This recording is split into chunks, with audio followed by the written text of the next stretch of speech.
व्याकरण में मैंने आपको वर्ण विचार, लिंग, कारक और काल पढ़ा दिया है, ठीक। वो प्लेलिस्ट में आपको मिल जाएंगे यूट्यूब चैनल में। और अगर पीडीएफ चाहिए तो टेलीग्राम चैनल में ज्वाइन हो जाइएगा। टीजीटी हिंदी उड़ीसा चैनल का नाम है। आज हम देखते हैं वाक्य के बारे में। सबसे पहले देखिए, वाक्य किसे कहते हैं। शब्दों के अर्थपूर्ण या सार्थक समूह को वाक्य कहते हैं।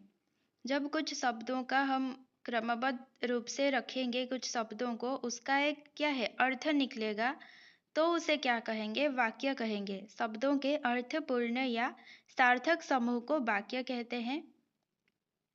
उसके बाद देखिए, वाक्य के अंग कितने होते हैं। 2 अंग होते हैं। उद्देश्य, जिसे जो भी वाक्य में कर्ता रहता है उसको हम उद्देश्य कहते हैं। और कर्ता के अलावा जितनी भी बातें वाक्य में रहते हैं उन सबको क्या कहेंगे, विधेय कहेंगे। तो वाक्य के 2 अंग होते हैं, उद्देश्य और विधेय, ठीक है। वाक्य के भेद देखिए जो आपके सिलेबस में है। अर्थ के आधार पर होता है और एक होता है रचना के आधार पर। तो अर्थ के आधार पर वाक्य के 8 प्रकार होते हैं। पहला होता है विधानवाचक या फिर इसको विधिवाचक भी कहते हैं। किसी बात के होने का बोध होना। जब भी कोई वाक्य पढ़कर आपको ये बोध हो कि कोई बात हुई है तो उसे क्या कहेंगे, विधानवाचक। जैसे कि हम खा चुके हैं, या फिर सूरज पूरब से उगता है। मम्मी आज स्कूल चली गई। मेरा भाई मुझे बहुत प्यार करता है। ये सब क्या है, विधानवाचक, ठीक है। उसके बाद है निषेधवाचक, कार्य का ना होने का भाव। जैसे कि हमने खाना नहीं खाया। जब भी कोई वाक्य में आपको ना दिखे, ना, ठीक है, नहीं, मत, यानी कि कुछ निषेध का भाव आए, कुछ नो का भाव आए, जो जब भी कोई वाक्य आप पढ़ें उसका मीनिंग आपको नो आए, ठीक है, नहीं, ना, मत, ये सब आए, तब क्या होगा, वो हो जाएगा निषेधवाचक वाक्य। प्रश्नवाचक वाक्य देखिए, किसी भी प्रकार का प्रश्न पूछा जाए। जब भी आपसे कोई प्रश्न पूछता है, आप किसी से प्रश्न पूछते हो, वो क्या हो जाएगा, प्रश्नवाचक वाक्य। उसके इसको पहचानने का तरीका क्या है, प्रश्नवाचक चिन्ह, ठीक है। क्या तुम खा रहे हो, क्या तुम आज नहीं गए, क्या तुम आज आओगे, मैंने तुमसे क्या कह दिया, तुमने ऐसा क्यों किया, ठीक है। जब भी क्वेश्चन पूछते हैं तो क्या हो जाएगा, प्रश्नवाचक वाक्य। फिर आता है आज्ञावाचक वाक्य।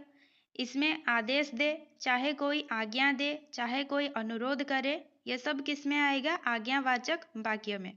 जैसे कि शांत रहो, क्या कर रहे हैं, वो आदेश दे रहे हैं कि शांत रहो। अगर अनुरोध देखा जाए तो कृपया यहाँ पर बैठ जाइए, कृपया मुझे आज्ञा दें, मैं जाना चाहती हूँ, कृपया मेरा जो एप्लीकेशन है उसको ले लीजिए, ठीक है, उसको ग्रहण कीजिए। ये सब क्या हो जाएगा, आज्ञावाचक वाक्य, ठीक है।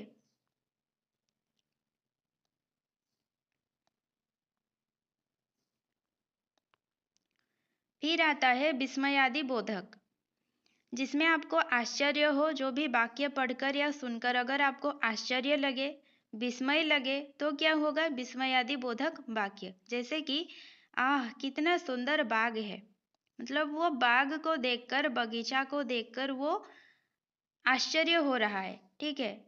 टाइपिंग गलत हो गया है, आश्चर्य होगा। जैसे कि हम बोलते हैं ना, वाह कितना सुंदर है, तो वो सब क्या होगा, जब भी हम आश्चर्य हो जाते हैं वो क्या होता है, विस्मयादि बोधक वाक्य। उसके बाद होता है इच्छावाचक। इसमें इच्छा, आकांक्षा, आशीर्वाद, ये तीनों आएंगे।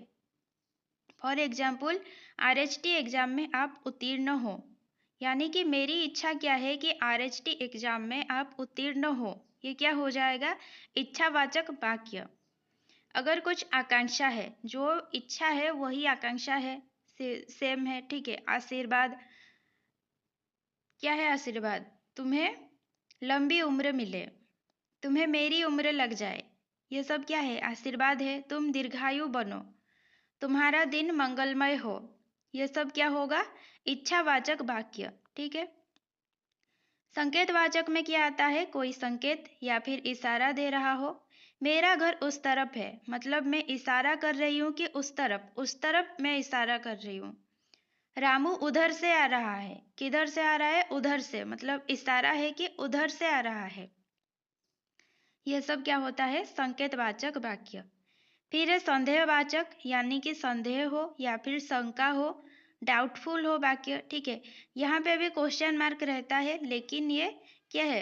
ये क्वेश्चन के साथ साथ उस क्वेश्चन में क्या छिपा रहता है? संदेह छिपा रहता है। क्या यह उसका खत है? मतलब जो खत आपके सामने है, आपको डाउट है कि क्या यह खत उसका है? क्या यह चिट्ठी मेरे लिए है? क्या मैं सचमुच पास हो गई हूँ?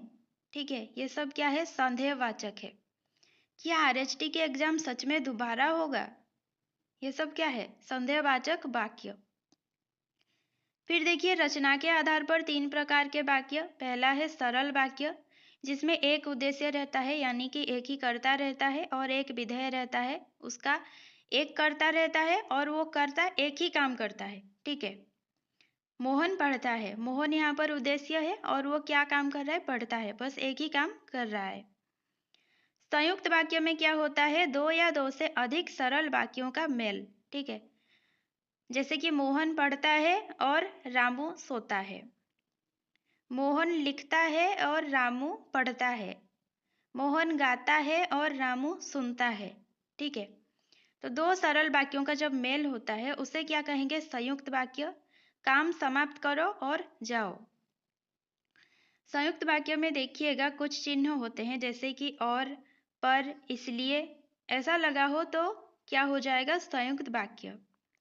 फिर है मिश्र वाक्य। इसमें क्या होता है? एक प्रधान वाक्य रहता है और एक या फिर एक से अधिक आश्रित उपवाक्य रहते हैं। मतलब एक प्रधान वाक्य, उसी को आधार बनाकर उस पर आश्रय रहकर और क्या रहते हैं? उपवाक्य।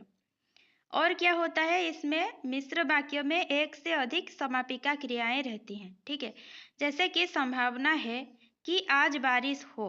यहाँ पर देखिए 2 समापिका क्रियाएं है और एक हो। ठीक है, संभावना है कि आज बारिश हो। मिश्र वाक्य को पहचानने के लिए देखिए, वाक्य में क्या रहते हैं? ज्यों त्यों, यदि, तो। ज्यों ज्यों वो गया, त्यों ही ये पढ़ने से उठ गया। की लगा हो। ठीक है, संभावना है कि आज बारिश हो। यदि, तो, यदि वो आएगा तो मैं जाऊंगी।